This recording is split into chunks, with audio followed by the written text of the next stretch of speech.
महाराष्ट्र में ना एक भक्त हुए, आपने नाम शायद सुना हो, एक भक्त हुए चोखा मेला महाराष्ट्र में, नाम था चोखा मेला। बड़े अच्छे भक्त, बहुत भजन करने वाले, और बेचारे गरीब थे, मजदूरी करते थे, रोज पैसा कमाते, रोज भगवान को भोग लगा के प्रसाद पा लेते और भजन करते। बड़े अच्छे भक्त थे चोखा मेला जी। कथा आती है, ये बिल्कुल सच्ची घटना महाराष्ट्र की, ध्यान से सुनिएगा। कथा आती है कि एक बार चोखा मेला जी ने 4 पैसे ज्यादा कमा लिए। अब वो 4 पैसे ज्यादा क्या कमा लिए, भक्त को समझ नहीं आता कि इन 4 पैसे ज्यादा जो आ गए क्या करूं इनका,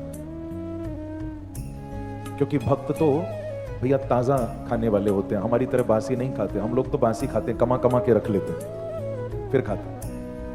अब चोखा मेला जी तो ताजा खाने वाले भक्त थे, रोज मेहनत की, जो मिला सो खा लिया, बचाने का काम नहीं। हम लोग तो बचाने में ही लगे रहते हैं। आज ना चोखा मेला जी ने 4 पैसे ज्यादा कमा लिए। 4 पैसे ज्यादा कमा लिए तो अब समझ नहीं आता इनको रखें कहां, बच गए पैसे 4। तो सोचते हैं कि चलो आज 4 पैसे ज्यादा कमा लिए, अब रखूंगा तो क्या इनको, एक काम करता हूं, सारी दुनिया भगवान को भोग लगाती है, क्यों ना मैं भी पंडरीनाथ को भोग लगाऊं। तो ये सोचकर वो जो बचे हुए 4 पैसे थे, बहुत ध्यान से सुनना, वो बचे हुए 4 पैसों के चोखा मेला जी बाजार से कुछ केले खरीद लाए और केले लाकर दोनों हाथों में लेकर सीधे पंडरीनाथ के मंदिर पहुंच गए। महाराष्ट्र की घटना। केले लेकर जैसे ही मंदिर में अंदर गए, बिल्कुल ठाकुर जी के एकदम सामने आ गए और दोनों हाथ ऐसे करके बोले, हे पंडरीनाथ भोग स्वीकार करो। ऐसा कहकर केले अंदर चढ़ाने लगे। इतने में पंडा पुजारियों ने जो देखा चोखा मेला जी को कि अरे ये कैसे मंदिर में आ गया, क्योंकि हमारे यहाँ तो जात पात बहुत, हमारे बड़ी दीवार है ना, पर भजन के मार्ग में हमारे यहाँ कहावत प्रसिद्ध है कि जाति पाति पूछे नहीं कोई, हरि को भजे सो हरि को होई। जब देखा कि ये चोखा मेला, कैसे इसकी हिम्मत हुई मंदिर में आने की, वो उसके प्रेम को नहीं समझ पाए पंडा पुजारी।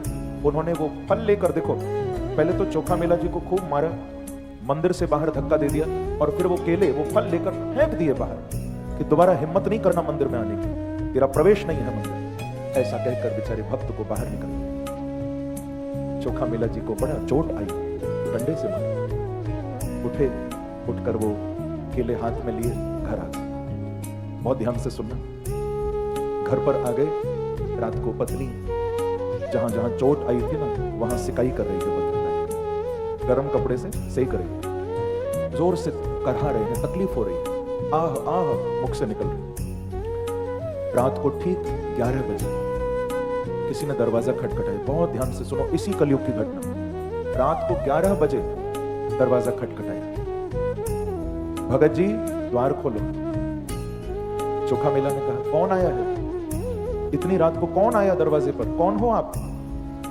तो बाहर से आवाज आई, जिसको तुम केले देने मंदिर आए थे, वो केले लेने यहां तुम्हारे घर आया है। द्वार खोलो भगत जी, द्वार खोलो, मैं केले लेने आया।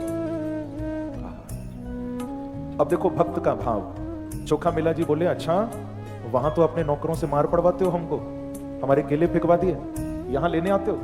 क्योंकि भक्त को उन पंडा पुजारियों पर गुस्सा नहीं है, भक्त को गुस्सा ठाकुर जी पर है, क्योंकि तुम्हारी इच्छा के बिना तो पता भी नहीं हिलता। वहां तो मार पड़वा दी, यहां केले लेने आए, जाओ मंदिर में बैठो, हमारे पास क्यों आते हो अब? तो ठाकुर जी बाहर से बोले कि भगत जी बात ऐसी है कि उनके सामने मैं न चल सकता था, न बोल सकता था। क्यों? क्योंकि वो मुझे पत्थर समझते हैं, पर तू मुझे भगवान मानता है, इसीलिए तेरे द्वार। चाहे वो मेरे पंडा पुजारी हैं, पर वो मुझे पत्थर ही मानते हैं, तो उनके आगे मैं नहीं बोलता। पर तूने मुझे भगवान माना तो तेरे घर आया हूं। भगत जी मुझे केले दे। ये इसी कलयुग की घटना हुई। जो ऐसा सुना चोखा मेला जी तो तुरंत महाराज कूद पड़े अपने पलंग से, पत्नी को कहा कि लाओ आज मैं ठाकुर को भोग लगाऊं। द्वार खोला, जैसे ही द्वार खोला तो साक्षात मेरे बांके बिहारी पंडरीनाथ द्वार पर खड़े हुए। बोलो भक्त वत्सल भगवान की जय, जय श्री राम।